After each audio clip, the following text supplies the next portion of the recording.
좋은 종교, 깨닫지 못함의 정반대.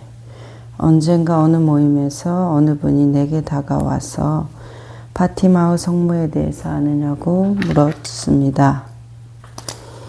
여러분은 어떻게 생각하십니까? 그런 질문을 받을 때면 나는 이런 이야기가 생각납니다. 순례자들이 파티마의 성모상을 싣고 프랑스 남녘 상공으로 날아가고 있는데 비행기가 마치 분해돼 버릴 듯이 몹시 흔들리기 시작합니다. 그러자 그 기적의 성모상이 외칩니다. 루르드의 성모여, 우리를 위해 빌어소서. 그리고 만사태평한 한 성모가 또 다른 성모를 돕다니 놀랍잖아요. 이런 말씀이시죠. 여기 이런 말이 나옵니다. 여러분의 사제들이 이 말을 들으면 기분 나쁘겠지만 보십시오. 오늘 아침 내가 얼마나 신중한지. 예수 그리스도에 따르면 하나님은 여러분의 경배를 받기보다 여러분이 변화되는 걸 훨씬 좋아하실 겁니다. 여러분의 숭배보다 여러분의 사랑을 훨씬 더 기뻐하실 겁니다. 또 회교들에게 이렇게 말합니다. 주여 주여 하는 것보다 사랑하는 사람으로 변하는 걸 훨씬 더 기뻐하실 겁니다. 깨어나는 것이야말로 무한히 더 중요합니다. 그것이 영성이고 그것이 모든 것입니다. 깨달음을 가진다면 하느님을 가지는 것입니다. 그때 영적으로 참되게 경배하는 것입니다. 여러분이 사랑이 될 때, 여러분이 사랑으로 변할 때라고 말씀하시네요. 그래서 우리가 가장 중요한 것은 변화되는 것, 머리로 이해하거나 아르마리로 그것을 아는 것보다 더 중요한 것은 내가 그것을 실천하고 그 실천 속에서 이렇구나 하는 것을 몸으로 체득하면서 묵묵히 살아나가는 것. 이제 그게 정말 귀하구나 이제 이렇게 느끼거든요. 어떤 수행자의 담담한 고백 중에서 가장 위대한 수행은 주어진 하루를 묵묵히 살아내는 거 이렇게 말씀을 하셨는데 그 말이 처음에는 너무나 좀 맛이 없잖아요. 뭔가 좀 가슴을 웅장하게 해주는 그런 것도 없고 그래서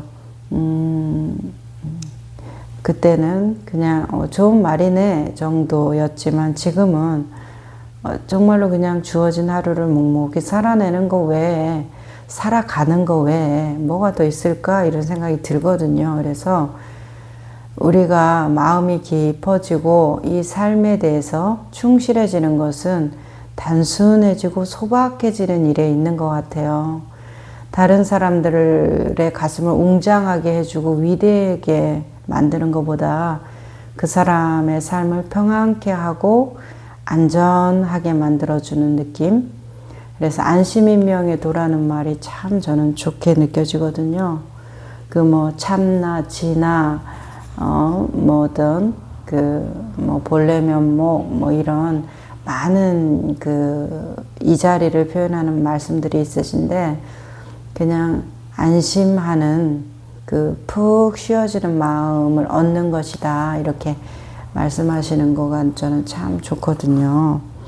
아마 그런 의미인 것 같아요. 그래서 그렇게 되어가라는 거. 되어가는 것은 어떻게 해야 되어갈까요? 되어가는 것은 첫 번째도 두 번째도 세 번째도 자신을 경험하는 거예요.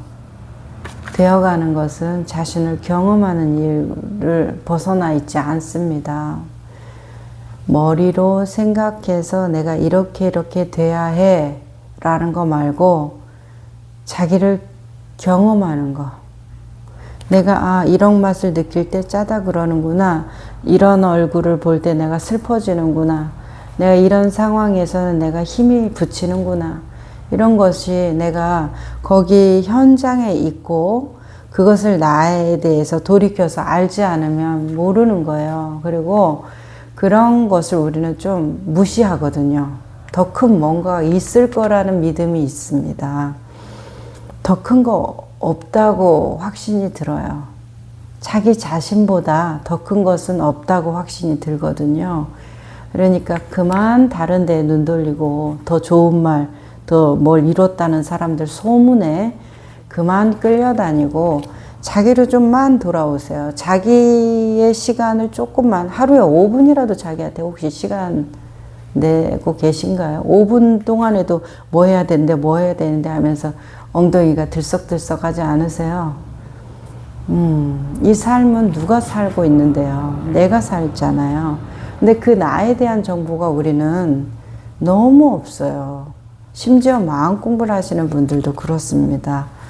그래서 머리로 이해하고 지식적으로 깨닫는 것의 위험성이 많이 보고되고 있지만 우리는 여전히 그와 같은 오류를 반복하고 있다는 것에 대해서 정말 그러하구나 하고 저도 배우고 있습니다. 자, 또 여기 이런 말씀이 있어요. 예수 그리스도보다 성체가 더 중요해질 때가 있죠. 예배가 사랑보다, 교회가 삶보다 더 중요해질 때, 하느님이 이웃보다 더 중요해질 때 등등, 그게 위험한 겁니다. 내 생각에는 이거야말로 예수께서 우리에게 호소한 겁니다. 맨 먼저 할 것을 맨 먼저 해라. 인간이 안식일보다는 훨씬 더 중요하지 않느냐. 내가 그대들에게 말하는 것을 행하는 것이 주여 하는 것보다 훨씬 더 중하다.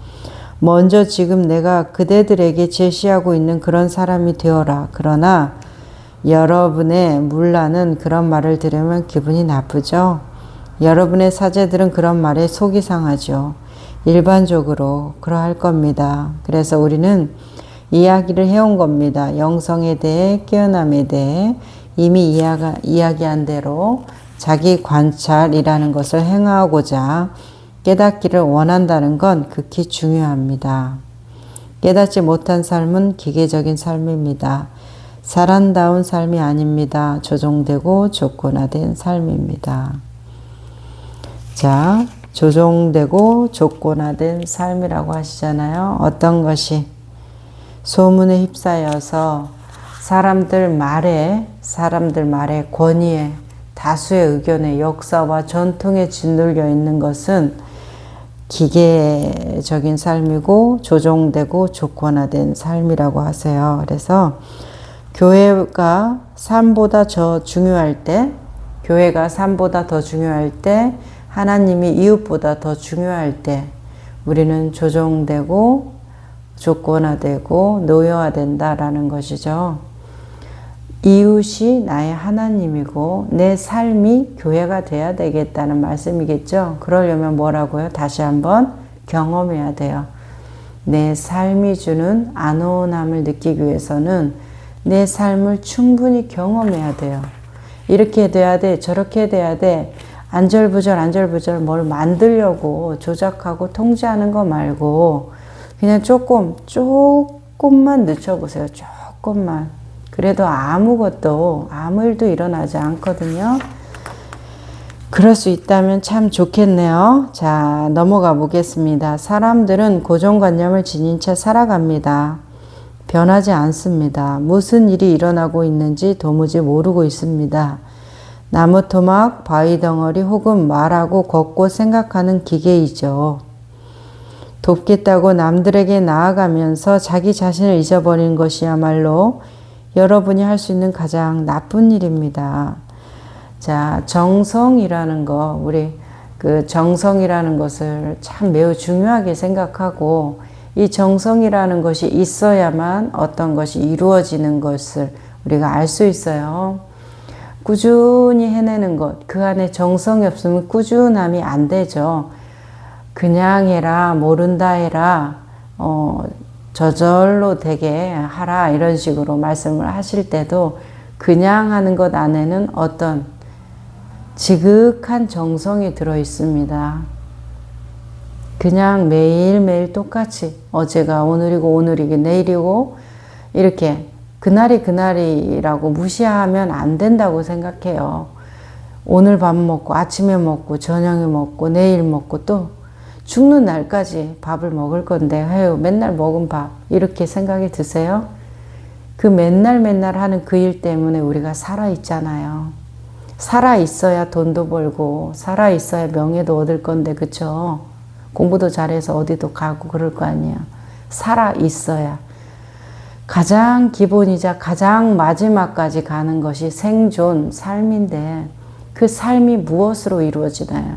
매일매일 똑같은 우리가 말하는 그 지루한 반복이 이루어내고 있잖아요. 얼마나 위대한 일인가 이 말이에요. 그와 같은 모습을 닮아야 되죠. 생명보다 더 중요한 게 어딨나요? 살아있는 존재에서. 그러니까 이 생명을 유지하기 위해서 매일매일 지루한 이것을 하는 거, 숨 쉬는 거. 우리 식으로 생각하면 매일 어떻게 다르게 숨을 쉬어야 되겠죠. 똑같이 그렇게 하면 우리는 변화가 없고 발전이 없으며 뭔가 남다르지 않고 특별하지 않고 무시받아 마땅한 사람이 되는 거 아니에요.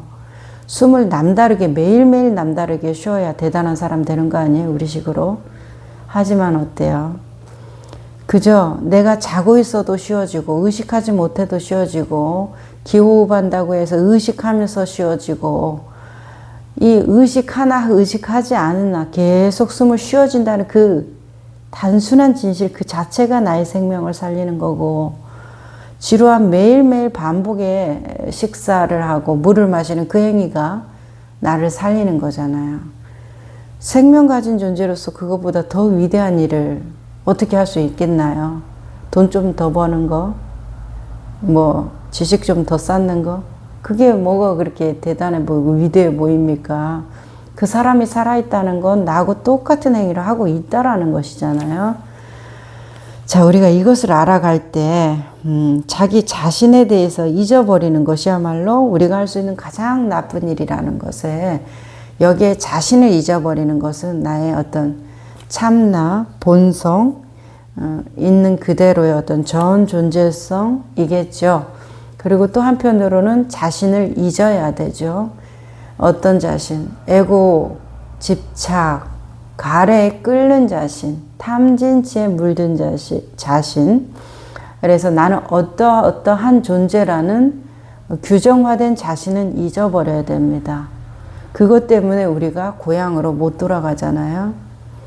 내가 고향에 있는데 나그네가 갈 곳이 있는데 경치가 너무 좋아서 내가 한 5분만 쉬었다 가지 1시간만 산책하다 가야겠다. 너무 멋있는데 하루만 있다 가야 되겠다. 한 달, 1년, 10년 그렇게 우리가 다급생내를 살아왔다고 생각해 보세요. 나그네가 거기를 고향 삼고 그냥 살면 됩니다. 그렇게 살면 돼요. 그런데 대부분의 우리의 삶, 우리를 보세요. 나그네인 삶을 사는 자신을 보세요. 늘 공허하시죠? 그리고 어딘가를 가야만 할 것 같죠? 늘 추구 속에 살죠. 멈추지를 못하시잖아요. 왜? 잊어버렸는데 그리운 거예요. 내 고향이, 내 어머니가 내 어렸을 때 그 풍경이 그립고 애틋하고 그런데 기억이 안 나는 거예요. 어떻게 가야 되지? 어디로 가야지? 내가 누구지? 이런 거. 자, 그런 마음. 내가 여기를 고향 삼아서 그냥 푹 쉬어버리면 되는데 그게 안 되는 사람은 내 마음에 끊임없이 그리움이 일어난다는 거예요. 그리움이 그냥 저절로 일어나요. 뭘 그리워하는지도 모르시죠? 충족이 안 되잖아요. 이거 하면 행복할까? 저거 하면 행복할까? 뭐 돈을 벌면 행복할까? 집을 얻으면 행복할까? 예뻐지면 행복할까? 안 되잖아요. 그거 얻으면 그냥 평범해져 버리는 거예요. 원래 내 것처럼. 그리고 계속 그 그리움은 그대로 남아있잖아요. 그러면 나그네라는 거예요. 그러니까 고향이 부르잖아요. 또 오라고. 늘 때 되면 우리 명절 때 되고 어떤 뭐 행사 때 되고 그러면 그리고 어떤 추억이 떠오르면 끊임없이 부르거든요. 이제 부르는 현상이 우리 존재로서는 뭐예요? 있는 그대로 그냥 그것을 느끼고 보는 거. 명상을 왜 좋아하세요? 명상하면 머리만 아프고 그냥 몸을 꼼짝도 못하게 그냥 가만히 앉아서 해야 되고 이런데 명상을 좋아하시는 분들, 왜 명상을 좋아해요? 마음이 고요해졌어요? 편안해졌어요? 이런 것들에 왜 위안받는다고 생각하세요? 내 탐진치, 나라고 하는 그 에고의식이 쉬워지면 내 고향의 소리가 잘 들립니다. 번뇌망상 속에서도 잘 들려요.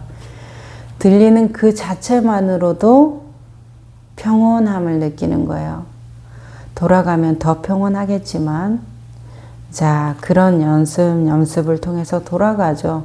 돌아가서 어디로 가요? 말이 간다, 이렇게 말을 하지만 돌아서 가서 이 순간이에요. 움직이지 않은 이 순간으로 돌아오는 것. 그것이 우리의 고향입니다.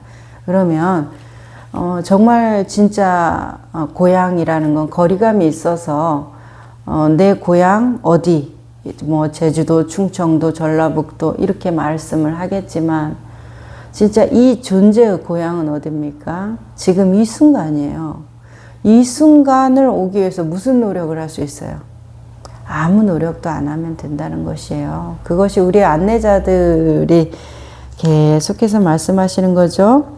잊어버린 것만 기억해내면 되는 것이니까, 내가 찾고 있는 마음만 쉬어지면 되는 거니까 뭘 했나요, 내가? 고향에 돌아가기 위해서 차도 타고 버스도 예매하고 뭐 이런 걸 해야 되지만, 이 육신을 가진 고향은 그렇지만 이 전 존재의 고향으로 돌아가는 거는 아무것도 할 일이 없어요. 그 부름에 뭐만 하면 된다. 응답만 하면 되는 거예요. 응답만. 그것처럼 쉬운 게 없는 것 같은데, 그렇고요. 여기 칼 로저스 얘기 한번 들어볼까요? 인간중심 상담이죠. 자, 누군가 나에게 묻더군요. 왜 그녀에게 그런 질문을 했지요? 나는 질문을 한 기억이 없는데요. 사실은 아무 질문도 하지 않았던 걸로 믿습니다. 질문을 하셨습니다. 그 당시 나는 인간중심적이고 비지시적인 칼 로저스의 상담법을 의식하며 실습하고 있었습니다. 질문을 하지 않고 간섭이나 충고를 하지 않는 방법이죠. 그래서 나는 질문을 해서는 안 된다는 걸 강하게 의식하고 있었습니다. 아무튼 우리 사이에 논쟁이 벌어졌습니다. 그래서 지도 선생님이 테이프를 다시 들어볼까요? 했고, 우리는 테이프를 다시 들었는데 뜻밖에도 엄청나게 큰 질문, 엠파이어 스테이트 빌딩만큼이나 거대한 질문은 하나 들어있지 뭡니까?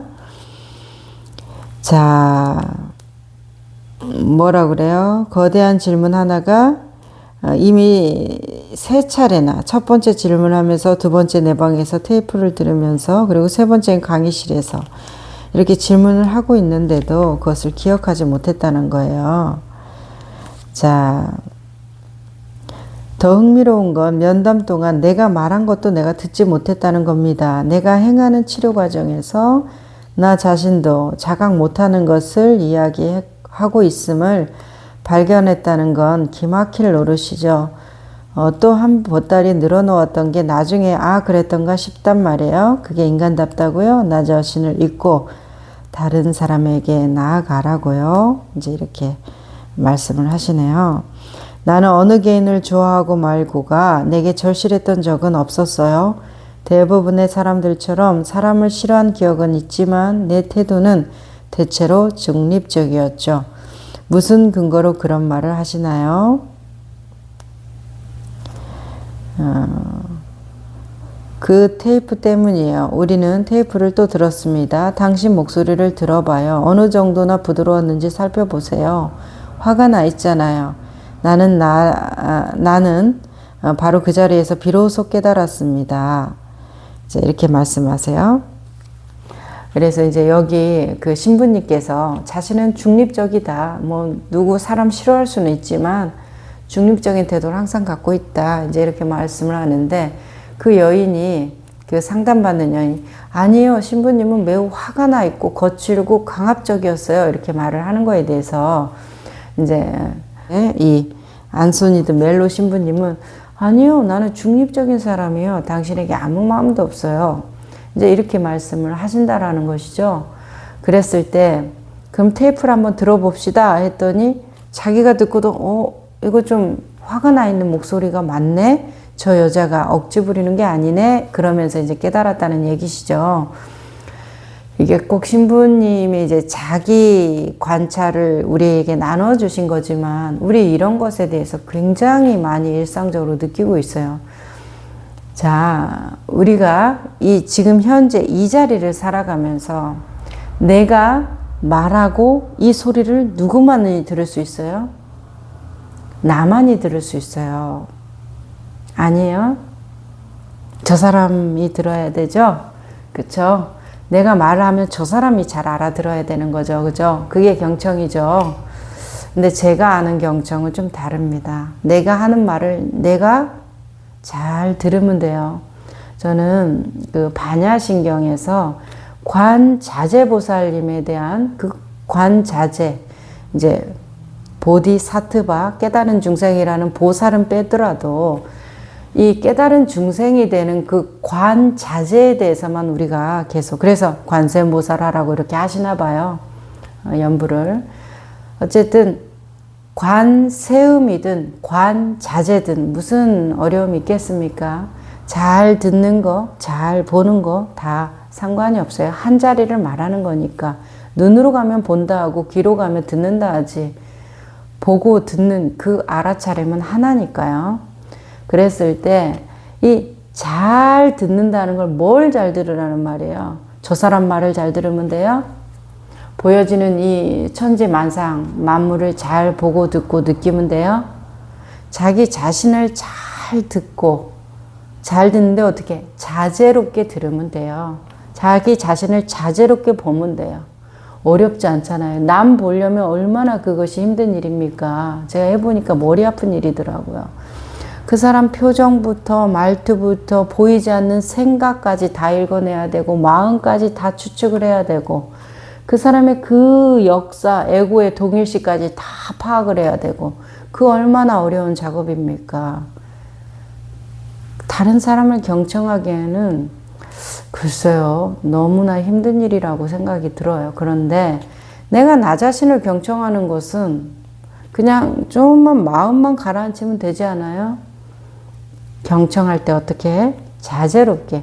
너는 이런 사람이 돼야 돼 라는 생각으로 듣거나, 너는 이렇게 해야 되는데 잘못했어? 지적하는 마음으로 보는 거 말고, 그건 자제롭지 않잖아요. 자제로운 것은 그냥 다 허용되고 열려져 있는 상태에서 그러하구나를 보는 것, 경험하는 것이에요. 체험하고. 체험은 잘한 체험, 못한 체험 없어요. 체험하고 나서 그거에 대한 평가가, 잘했구나. 다음부터 좀 더 증보해야지. 못했구나. 좀 조심해야지. 평가는 사후에 일어나는 것이에요. 하면서 경험하면서 그 순간에는 평가가 일어날 수가 없어요. 경험하고 1초라도 지나야 평가가 일어난단 말이에요. 그건 자제롭지 못한 거예요. 나를 규정하는 거니까. 그러니까 이제 여기에서 신부님이 드디어 자제롭게 듣는 것이에요. 나는 중립적인 사람입니다. 나는 어떠하다라는 내 고정관념이 있었는데, 경험함으로써 뭘 경험했어요? 그분의 말과 테이프의 이야기를 들으면서 내가 있는 그대로 들어보니까 진짜 화가 난 목소리잖아요. 그러니까 난 중립적인 줄 알았는데 되게 싸납게 말을 하고 있었구나. 이거는 뭐예요? 중립적인지 알았는데는 자제롭지 않지만 싸납게 말하고 있구나는 자제롭게 듣는 것이잖아요. 그렇죠? 그러니까 뭐 해야 된다? 내 삶을 내가 경험해야 된다. 내 삶에 내가 어떻게 들어가야 된다. 우리는 딱 선을 긋고 뭔가 잘 관찰하면 잘 되는 사람인 줄 알아요. 그리고 감정에 끌려가지 않은 사람이면 대단한 사람인 줄 알아요. 그리고 자랑 삼죠 또. 그러면서 뭔가 더 잘 됐다. 공부도 잘 되고 사업도 잘 되고 인간관계도 잘 되고. 그렇죠. 기술로는 탁월할 수 있어요. 기술로는 탁월할 수 있죠. 어떤 확산력은 탁월할 수 있어요. 왜 확산력이 있고 탁월성을 인정받나요? 너의 욕구가 나의 욕구에 대해서 모델링이 되어주고 모범이 되어주는 것 뿐이에요. 진짜 잘해서라고 착각하시면 아니 되옵니다. 그 사람의 그 자기를 잘 포장해내는 그 모습이 자기에 사로잡혀 있는, 어떠해야 한다는 것에 사로잡혀 있는 사람들이 볼 때는 뭐 성경책으로 보암직하고 먹음직하고 뭐 이런 식인 거예요. 진짜 보암직하고 진짜 먹음직하고 진짜 아름다움직하고 한 것이 아니라 내 욕구와 이상과 생각을 충족시켜주는, 내 이미지를 충족시켜주기 때문에 사람들이 우르르 몰리는 거지. 정말 나를 보고 몰려요? 아니에요. 나를 보다니요. 그 사람들의 자기 욕구를 보는 거예요.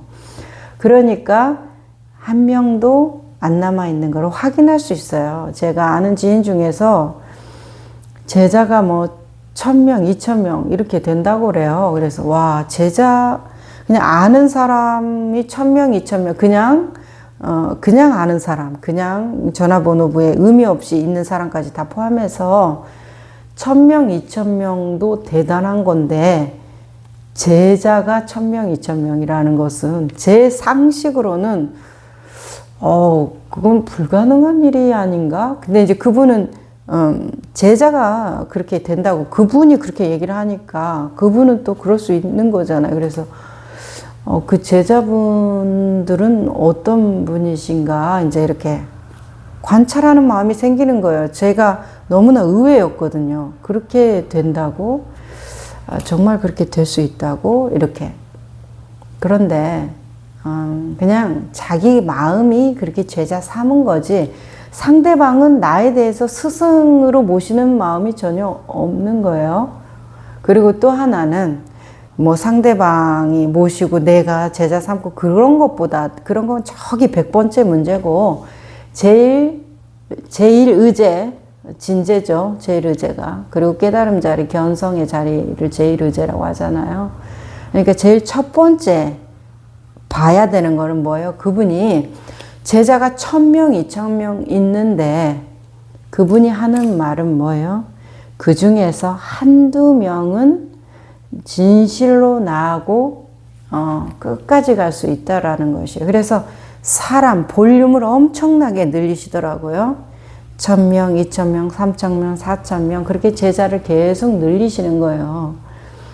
그래서 자기가 제자를 그렇게 늘리는 거예요. 그래서 저는 그 모습을 보면서 저 공허함을 도대체 어떻게 하면 달랠 수 있는가? 첫 번째. 두 번째는 뭐예요? 그 1000명, 2000명, 3000명 늘리는 것보다 한 사람한테 진실되면 되지 않겠는가? 그 중에서 한두 명 대어를 낳겠다 이 말인데 그 대어들은 내가 내 그물망이 약하면 뚫고 나가버리거나 내가 그 대어와 함께 더불어서 행복할 수 있는 중심 잡힌 사람이 아니면 어차피 그는 자기의 인연 따라 가게 되어 있어요.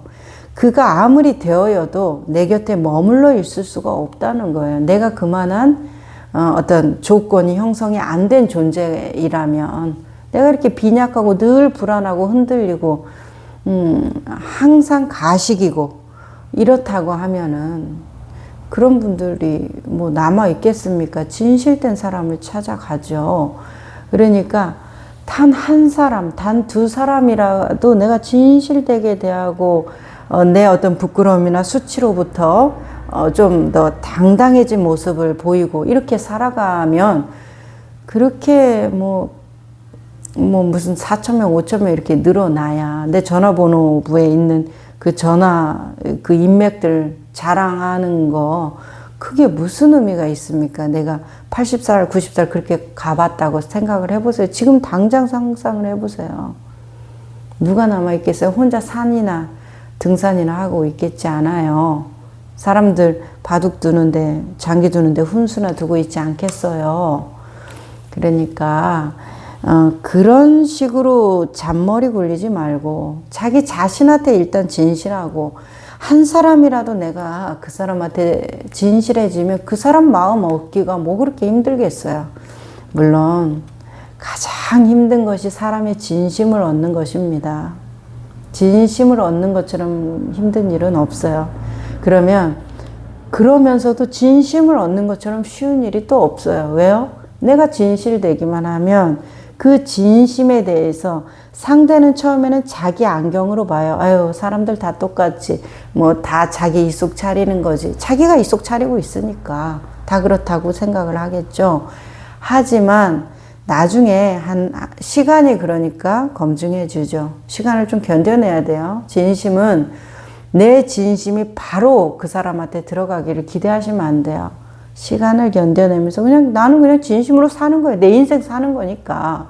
그러면 저 사람이 저절로 내 진심을 알아주고 공감해주고 자기도 진심으로 살아가. 그게 얼마나 편안한 일이에요. 거짓말 하고 나를 가식으로 꾸미는 것보다 편안한 일이거든요. 그러니까 그와 같이 있으면 편안해지니까 그렇게 살고 싶어지거든요. 어떤 분이 재밌는 얘기 했는데 도둑이 눈에 불을 켜고 사람을 쓸 때는 제일 정직한 사람 쓴다고 하더라고요. 자기는 그렇게 도둑인데 다른 사람 속여먹고 훔치고 그 사람들 가슴 아프게 하면서 자기는 자기 안 속이고 자기 가슴 안 아프게 하는 사람 불을 켜고 찾는다는 거예요. 근데 못 찾는다는 거예요. 이거 엄청난 진리라고 저는 생각했습니다. 그 얘기 들을 때. 그분도 들은 말인지 본인 이야기인지는 모르겠으나 왜요? 눈에 불을 켜고 찾는데 왜 못 찾아요? 내가 다 그렇게 보이는 거예요. 도둑놈처럼. 착한 사람마저도 늘 의심하게 되니까 결국은 그냥 아유 가라 내가 할게 이렇게 마음이 된다는 거예요. 그러니까 자기 업에 넘어가게 돼 있어요. 나쁜 사람, 좋은 사람, 선업, 악업이라는 게 있다면 그건 자기 업에 넘어가게 돼 있으니까 다른 사람 죄 지은 만큼 고통받아야 된다라는 거 그런 것에 대해서 그렇게 염려하지 마시고 나는 내 진심으로 살아갈 궁리만 하시면 됩니다. 어쨌든 그래서 이 신부님은 깨달으신 거예요. 아우 내가 인간 중심의 상담, 칼 로저스적인 기법, 내담자 중심 상담을 이렇게 했다고 생각하고 난 중립적이라고 생각했는데 그러지 않구나라는 것을 깨달았죠. 제가 여기 별표 쳐놓은 게 있어서 천천히 좀 읽을게요. 이렇게 쓰셨네요. 사람이 무언가를 깨달아 알고 있으면 그것을 마음대로 할 수 있고 깨달아 알고 있지 못하면 그것이 사람을 마음대로 합니다. 그렇죠. 도마이 예수님이 사자가 사람을 먹으면 사람이 사자와 같이 되고 사람이 사자를 먹으면 그 사자가 사람과 같이 된다고 말씀하셨어요. 자, 이 진제를 알게 되면 제일의제를 알게 되면 모든 것이 제일의제가 되는 것이에요. 그래서 내가 1순위가 아니고 내가 당신한테 가장 중요한 사람이 아니라는 거에 대한 어떤 우리는 그런 갈증이 있잖아요. 그런데 이 자리에서는 가장 모든 것 드러났다는 자체가 가장 중요한 것이에요. 그러니까 내가 1순위네, 2순위네, 3순위네 이런 거 내가 총애를 받느냐 안 받느냐 우리 그 사극의 그 총애 다툼이 있잖아요. 여인들의. 그런 거 걱정할 필요가 없다라는 거예요. 모든 것이 그대로 완전함이니까 완전하다니까 뭐가 하자도 없고 흠도 없어서 완전해요. 하자 있는 그 상태가 완전한 상태인 것이에요. 금이 간 그 상태로 아름다운 꽃병인 거예요. 금이 없는 그 상태로 아름다운 꽃병인 거예요. 깨져서 반토막만 있는 그 상태로 아름다운 꽃병인 거예요. 그 형태가 그러하다라는 것이죠. 그것의 그 존재성 자체는 그 인연을 따라갈 것이에요. 그죠? 그러니까 여기에서 그렇게 똑같이 말씀을 하시네요. 그것은 여전히 거기 있지만 그 영향을 받지 않습니다. 조종되지 않죠. 속박되지 않죠. 그게 다른 겁니다. 여기에 별표를 쳐놨네요. 깨달음, 깨달음, 깨달음, 깨달음. 그 과정에서 우리가 훈련받은 것은 참여적 관찰자가 되는 일이었습니다. 너무 좋죠. 다소 도식적으로 설명하자면 이런 이야기죠. 내가 너에게 이야기를 하면서 동시에 그 장면에서 벗어나 너를 바라보고 나를 바라본다. 내가 너의 말을 들을 때 나로서는 너보다 나에게 귀 기울이는 게 훨씬 더 중요하다. 물론 너에게 귀 기울이는 것도 중요하지만 나에게 귀 기울이는 게 더 중요하다. 내 말을 듣고 있지 않으면 내 말을 듣고 있는 게 아니다. 혹은 이게 좀 헷갈릴 수 있으니까 너의 말을 모두 왜곡하고 있는 거다. 나 자신의 조건하에 비롯해서 너를 만나고 있는 거다. 내 불안정, 너를 조종하려는 내 욕구, 성공하려는 욕망, 노여움, 아마 내가 자각하지 못하고 있음을 감정들의 유래하는 온갖 수단들로 너에게 반응하고 있는 거다. 그래서 내가 내 말을 듣고 있을 때 내가 나에게 귀 기울인다는 건 그처럼 중요한 거다. 이것이 깨달음을 얻는 일을 우리에게 훈련시키는 과정이었습니다. 라고 말씀하시네요. 여기에서 이제 얘기해보고 싶은 것은 뭐예요? 깨달은 과정에서 우리가 훈련받는 것은 진리의 훈련을 받는 것이 내가 나를 잃어버리고 나그네가 돌아갈 나의 고향을 놔두고 그냥 잠깐 쉬는 곳에서 거기에서 그냥 겉돌면서 그 주민들하고 같이 속하려고 애를 쓰는 거예요. 그런 모습이 저는 참 안타까워 보여요. 당신의 있을 곳으로 가면 그렇게 겉돌지 않아도 소속되고 싶어서 애쓰지 않아도 괜찮다. 내 동네 마음껏 활보하면서도 내가 이 동네 주민이라는 어떤 소속감을 갖기 위해서 애쓸 필요도 없어요. 나는 이곳에서 나고 자라고 언제든지 돌아가도 좋은, 언제든지 나의 고향, 내 삶의 터전이거든요. 이것이 바로 이 순간, 이 전 존재의 이 순간이라는 것이죠. 그죠? 그러니까 이 상태에 있으면 어떤 사람하고 있어도 소속되려고 애쓰지 않아도 된다라는 거예요. 이 상태에 있으면 내가 그렇게 그 사람한테 아첨하고 아부하고 그 비위 맞추면서 굽실거리지 않아도 된다는 거예요. 당당하게 살아요. 내 고향인데 어때요?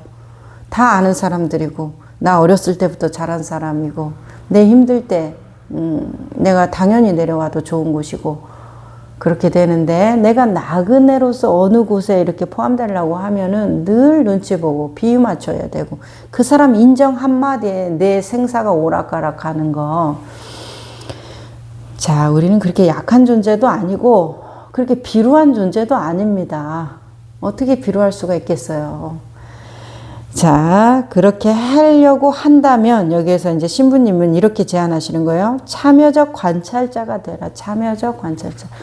그냥 관찰자인 분들이 너무나 많더라고요. 저희 회원님들도 안내를 받으면서도 그냥 관찰을 하세요. 딱 선을 그어놓죠. 너랑 나랑을 딱 그어놓고 내가 저걸 아주 잘 알아차리고 있다 이 말이에요. 아주 잘 알아차리고 있는데 첫째, 변화가 일어나지 않고 둘째, 왜 이 공허가 해결되지 않는가? 추구심만 계속 있고 그러면서도 나를 통제하는 힘은 강해지죠. 당연히 연습하니까. 그런데 우리가 그거 뭐 통제하는 연습하는 곳입니까? 자유로워지는 사람이 되는 연습을 하는 거예요. 위대하고 어떤 탁월한 존재가 되는 연습을 하는 것이 아니에요. 우리는 편안하고 행복한 존재가 되는 연습을 한단 말이에요. 그러기 위해서는 뭐예요? 참여하라는 것을 정말 강조하고 싶어요. 내 고통을 알고 있어요. 알아차리고 있죠. 고통이 일어나구나 알아요. 그것보다 더 좋은 거는 고통이 일어나는 것을 느끼는 거예요. 느끼는 거. 참여되어 있어라는 거예요. 불을 끄려면 불에 참여되어서 그 화기를 느끼면서 물을 끼얹고 소리를 지르고 사람들을 데려오고 뭐 막 그렇게 해야 불이 꺼지지 않겠어요? 그냥 불이 났구나. 저 불에서 저 불로 옮겨가는구나. 마음은 평화롭고 여유로울 수 있지만 결과적으로 어때요? 재산도 못 지키고 산천도 못 지키고 그냥 혼자 고고한 거예요. 자, 그러니까 참여해야 된다라는 거 꼭 말씀드립니다. 있는 그대로 알아차리세요 하니까 그냥 관찰만 하고 계시는 거예요. 관찰하고 있나 참여하고 있나는 본인이 알 수 있을 거예요. 혹시 모르시는 분이 있을 수 있어요. 염려가 됩니다. 본인이 모를 수 있다면 어떤 걸로 내가 참여하고 있구나, 어떤 걸 알 수 있어요? 고통, 통증을 느낍니다. 그리고 또 하나 어떤 거? 거부, 저항, 반항심이 있어요. 그러면서 거부하니까 막 도망가고 싶을 거 아니에요. 그런데 진짜로 참여되어서 내가 그 자리에서 관찰하고 있다면 도망을 못 가요. 저항하고 싶은데 도망가고 싶은데 도망을 못 가요. 꼼짝할 수가 없어요. 그러면서 그것을 온전히 느끼는 거예요. 그럼 어때? 무너지는 거야. 고통스러운 거니까 나의 어떤 내 스스로 감당하기 힘든 어떤 바닥이라고 해야 돼요. 괴로움이라고 해야 돼요. 그런 무너짐을 겪는 거예요. 자, 불을 끄는데 내가 어딜 도망가겠어요? 이 재산을 지켜야 되겠고, 저 안에 내 피덩이 같은 애들이 있다. 뭐가 있다. 이 불을 꺼야 이 재산을 지킨다라는 생각이 들면 불로부터 도망가고 싶겠죠. 뜨겁고, 너무나 두렵고, 예상하는 결과치가 이거 불을 못 끄면 어떻게 해야 되나, 온갖 생각이 다 들 거예요. 그렇다고 해도 도망갈 수 있겠어요? 그 불을 마지막까지 남아서 끄는 사람이 본인이 돼야 되겠죠. 남들은 도와준다고 치고. 못 도망가요. 참여되면. 근데 관찰자는 도망가요. 좀 불 끄다가 그냥 도망가는 거예요. 두려운 거예요. 자신을 직면하는 것처럼 두려운 일이 없거든요. 그러니까 도망가요. 도망가시는 분들이 너무 많아요. 아는 것은 너무 많은데 도망가요. 그러면 그분이 아는 것이 진짜 아는 거예요? 다 말은 지혜. 그냥 잘난 체 하는 거 좋아하는 거지. 자기 자신한테는 진실할 준비가 안 돼 있는 사람들이에요. 그래서 이렇게 오래 하다 보니까 사람들이 나 이렇게 공부 많이 했다, 몇십 년간 했다, 뭘 많이 한다, 이런 거 하나도 좋아 보이지가 않아요. 대단해 보이지도 않고, 내 귀와 눈이 안 속아져줘요. 속고 싶은데 안 속아져요. 어떤 분들이 귀하게 느껴지냐면, 그냥 담담하신 분들, 그냥 꾸준히 해나가시는 분들이 정말 귀하게 느껴지고 소중하게 보여지지. 비록 겉으로는 어떻게 표현할 방법이 없지만 그렇게 마음속으로는 참 친밀감이 더 가지. 그냥 자기 어떤 그 지혜가 많고 아는 게 많고 막 그런 분들에게는 사실 그렇게 마음이 안 가는 것을 인과적으로 경험하거든요. 그래서 왜 그럴까 보면은 갈수록 그 진심에 가까워질수록 사람이 그렇게 내 거 안 내세우게 돼요. 그리고 내 고통에 참여되어 있을수록 그 사람도 스스로도 그냥 자기가 인정하는 바가 커지거든요. 여기 신부님이 나는 중립적이었다고 맨날 주장했는데 들어보니까 싸나웠다라는 거 아니에요. 그런 것처럼 자기가 그런 줄 알았는데 이러하구나 알게 되니까 사람이 저절로 하심이 되는 거예요. 거기에서 풍기는 담백한 그 인간의 향기가 참 좋거든요. 그래서 그런 분들이 좀 더 좋고 같이 있고 싶고 한마디라도 듣고 싶고 그러지. 그 놀라운 이미지 체험, 상상 체험, 환상 체험한 것이 글쎄요. 그리고 많은 진지한 안내자들에게 눈에 들고 싶다면, 어느 단체에 있어가지고 눈에 들고 싶다면 꾸준히 묵묵히 하시는 모습을 보여주면 그분에게 눈이 들 겁니다. 이건 장담할 수 있어요. 막 제가 이랬어요 막 하면서 막 방방 뜨고 그런 것을 보면서 이 사람이 이렇게 됐다고 막 내세워가지고 간증하듯이 보여주는 그런 수준은 약간 조금 더 지나야 되겠죠. 진지한 안내자를 말하는 거예요. 진지한 안내자와 함께 하시는 그 인연이 되었을 때 그분들에게 정말 인싸가 되고 싶으시거든.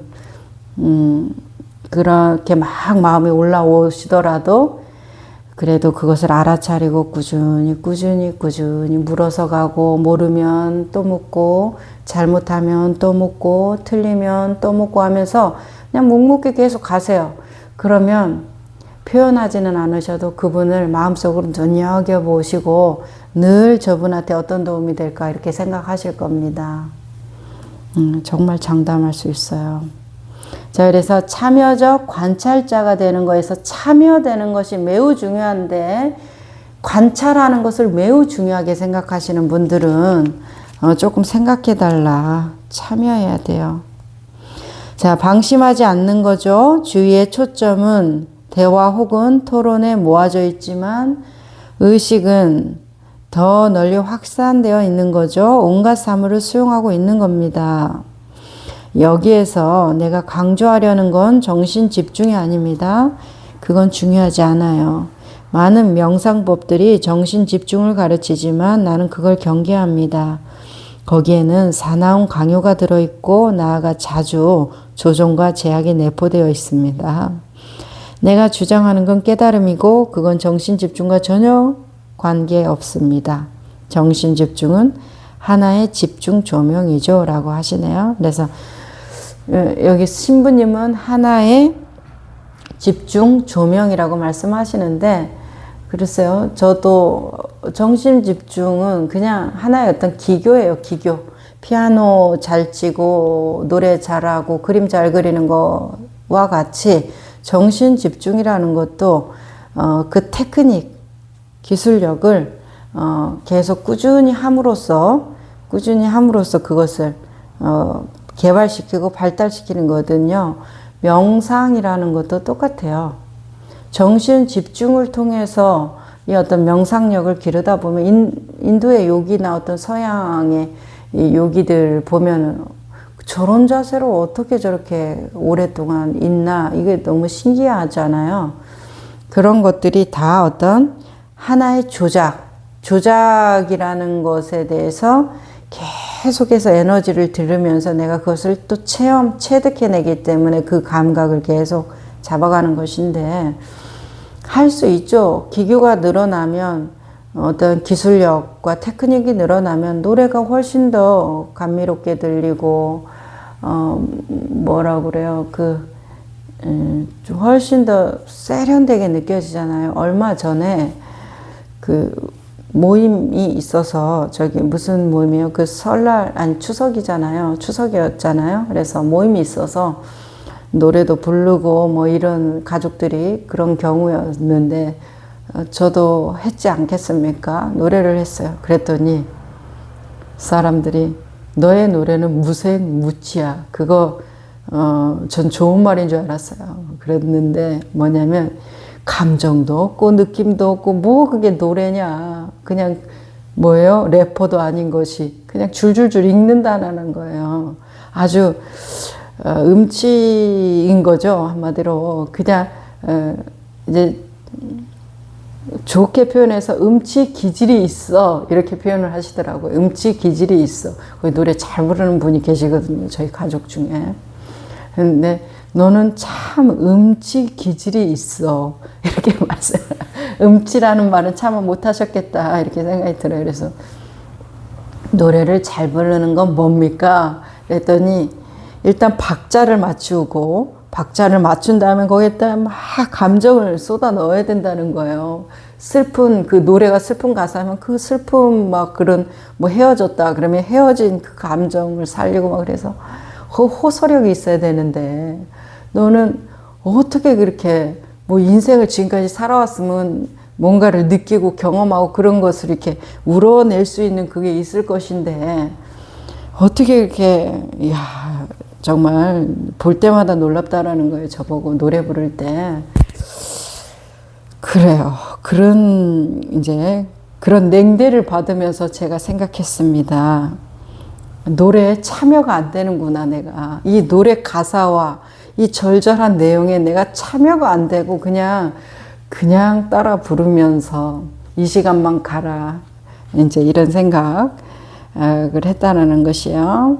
자, 그래서 여기에서도 똑같아요. 정신 집중이 하나의 기교. 그래서 그러면 명상이라는 것을 우리가 이렇게 순일하게 들어가는 어떤 정신 집중의 상태로 많이들 생각을 하시는데, 이 정신 집중이라는 것은 어디에도 집중하지 않는 집중이에요. 이것이 어떻게 느껴지세요? 모든 소리를 다 듣는 거, 모든 소리 중에 가장 최강자라고 말할 수 있나요?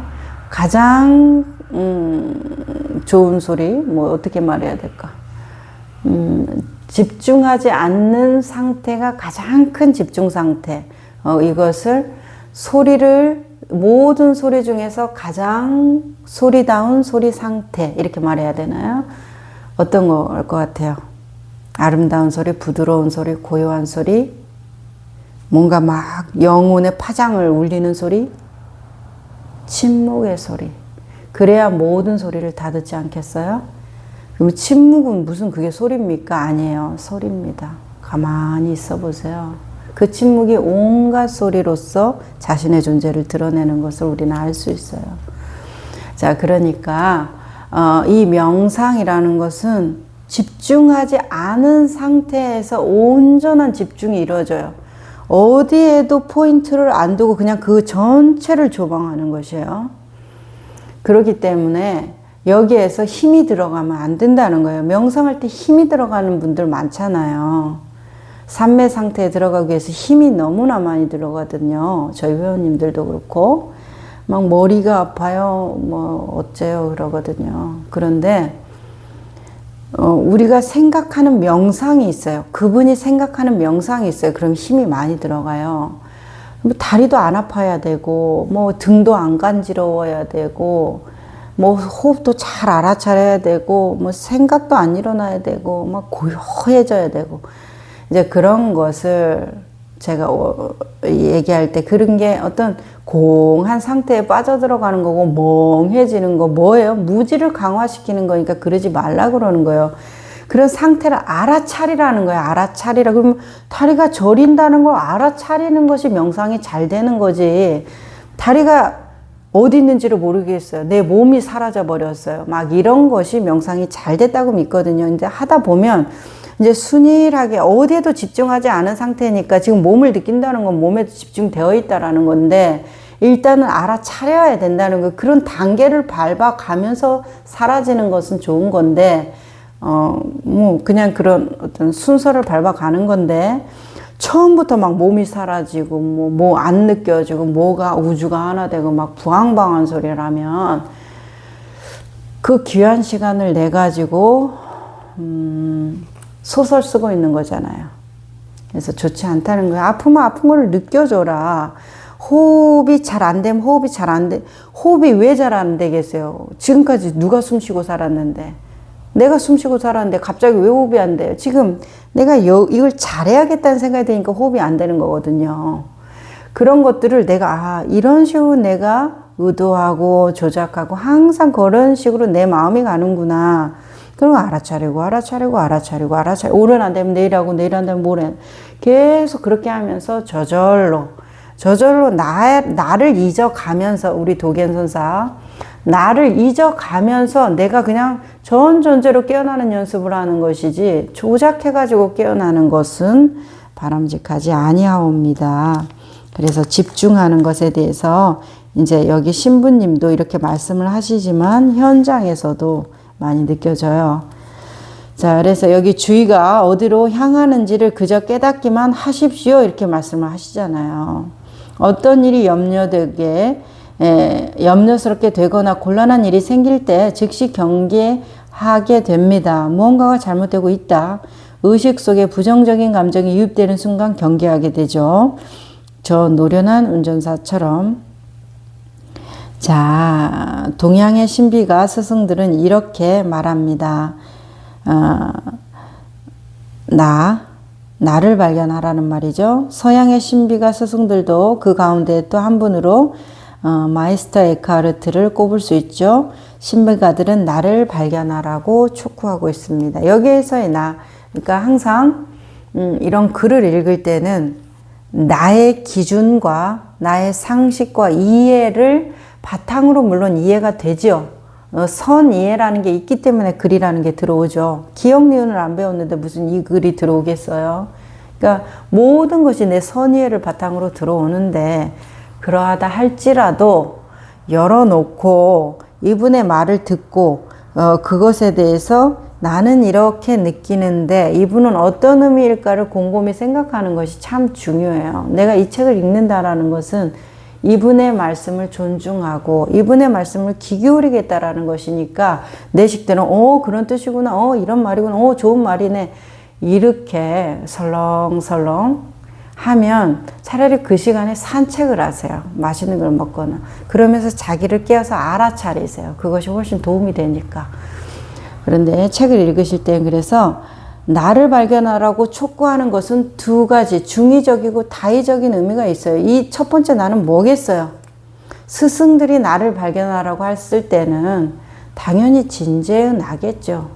하지만 진재의 나는 뭘로밖에 확인이 안 되니까, 속죄의 나라고 밖에는 확인이 안 되니까 이 두 가지를 다 같이 받아들여서 알아차려야지.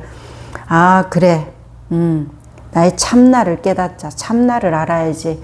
어떤 스님이 이렇게 말을 했어. 참나는 이렇게 하라고 그랬어. 이렇게 하라고 그랬어. 그런 것들, 그 하는 행위자는 누굽니까? 참나가 하고 있어요? 이렇게 해야겠다, 저렇게 해야겠다. 내 에고의식으로 똘똘 뭉친 그 자아가 하고 있는데 참나로 되겠냔 말이에요. 그러면 뭐부터 시작해야 돼요? 항상 내가 출발하는 점, 내가 서 있는 위치부터 시작하는 거예요. 나는 지금 에고에 아주 똘똘 뭉쳐 있으면 그 똘똘 뭉쳐 있는 그 나를 발견하고 그 나로부터 저절로 풀어지는 진재의 나를 발견하고, 이런 식으로 파도를 보고 전체 바다를 조망할 수 있는 힘을 기르는 것이죠. 끊임없이 일어나는 파도들을 봐야 되는 거죠. 봐줘야 되는 거죠. 자, 그래요. 여기까지 하겠습니다.